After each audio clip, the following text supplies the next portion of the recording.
KABARON'NY MPANAKANTO.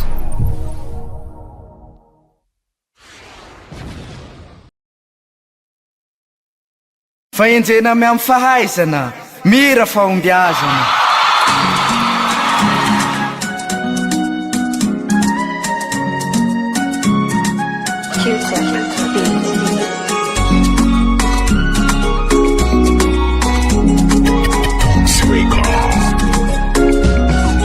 Otikara manjeny maniry ny ampianatranake misy olo eto andohany lakake ny adiresiny ny ambony avaratsy tekorofa idotry ambara fa ay sekoly fitsimbinana imapa ay panabe ao manatsake fa mifampianara mafy ny fepetsa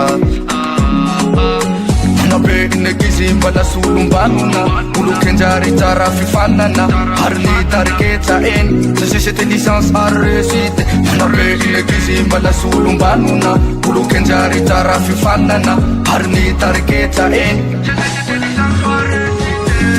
raha zao malaza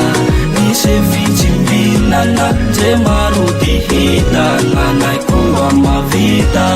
raha zao malaza misy fitsimbinana je maro dihita nanay koa mavita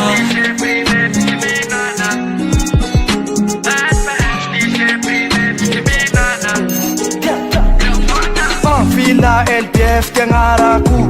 LPF tinenarako zao miresaky zao le masaky mijoro lakilasy fitsimbina tsy manavako sorako manokagno andreo tale matamy sakeliny sy mese bertin remercie mata amin'ny fanabe azany raha tsisy anareo zay tsonanapa aizany sekoly tsy miankine LPF zao ahitanao vokatsatsara resultako antsitana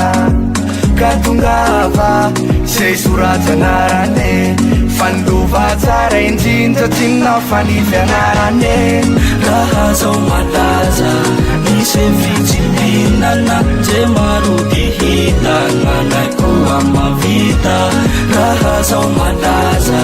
misy fitsimbinana je maro dihita nanay koa mavita